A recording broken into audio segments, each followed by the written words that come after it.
15 अगस्त को स्वतंत्रता दिवस मनाया जाने वाला है। तब उससे पहले आज पालिका की बड़ी कचहरी पर हर घर तिरंगा मुहिम को लेकर एक बैठक का आयोजन हुआ था। म्यूनिसिपल कमिश्नर अरुण महेश बाबू की अगुवाई में रिव्यू बैठक मिली थी। तब इस बैठक के तहत डिप्टी म्यूनिसिपल कमिश्नर समेत विभिन्न विभाग के बड़ा और साथ ही joint police commissioner Leena Patil भी मौजूद रहे थे। आपको बता दें कि हर घर तिरंगा मुहिम अभियान को किस तरीके से मनाया जाए इस साल, इस आयोजन पर इस बैठक के तहत चर्चाएं की गई थी। तो वहीं स्क्रीन पर प्रोजेक्टर के जरिए कार्यक्रम के आयोजन को लेकर प्रेजेंटेशन पेश किया गया था।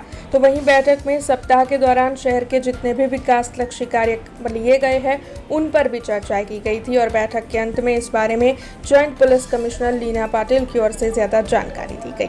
15મી ઓગસ્ટ એટલે કે સ્વતંત્રતા દિન આવી રહ્યો છે, એને ધ્યાનમાં રાખીને હર ઘર તિરંગાના પ્રોગ્રામ, તિરંગા યાત્રા અને જે અલગ અલગ પ્રોગ્રામ્સ થવા જઈ રહ્યા છે એને લઈને આજે રિવ્યુ બેઠક કરવામાં આવી હતી મ્યુનિસિપલ કમિશનર સાહેબની અધ્યક્ષતામાં અને આખું પ્લાનિંગ થઈ રહ્યું છે અને અમે આ જે આખો પ્રોગ્રામ છે એને વડોદરા શહેરવાસીઓ અમારી સાથે જોડાયા અને ખૂબ ઉત્સાહપૂર્વક આપણે स्वतंत्रता दिवस અને એને લઈને જે હર ઘર તિરંગા અને સ્વચ્છતાની થીમ ઉપર આ જે પ્રોગ્રામ કરવા જઈ રહ્યા છે એમાં બધા જોડાશે। Thank you. हमसे जुड़े रहने के लिए हमारे YouTube चैनल को सब्सक्राइब करें और नई वीडियो की नोटिफिकेशन के लिए बेल आइकॉन को दबाएं